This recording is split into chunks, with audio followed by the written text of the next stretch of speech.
And the problem is, Trump is obviously the worst actor in this. This is a problem that the conservative side built a long time ago. Yeah, Fox News that started telling you that the rest of the media you can't trust. They started telling you scientists you can't trust. They're telling you lies about climate change. They started to demonize and delegitimize institutions. And then you have Donald Trump, who shows up and capitalizes on the opportunity they created in a much, much worse way than we've seen before. You wrote a brilliant op-ed on this a few years ago, talking about how conservative radio did this.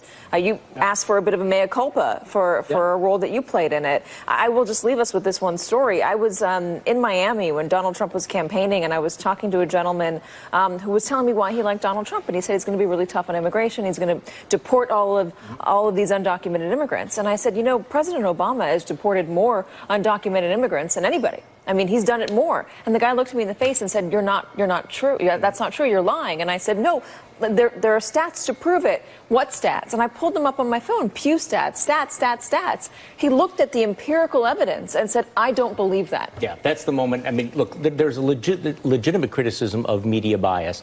And I think what happened was that the criticism had morphed into this delegitimization of all fact-based journalism. And I lived through this experience of trying to push back and say, well, here are the facts. This is what's going on.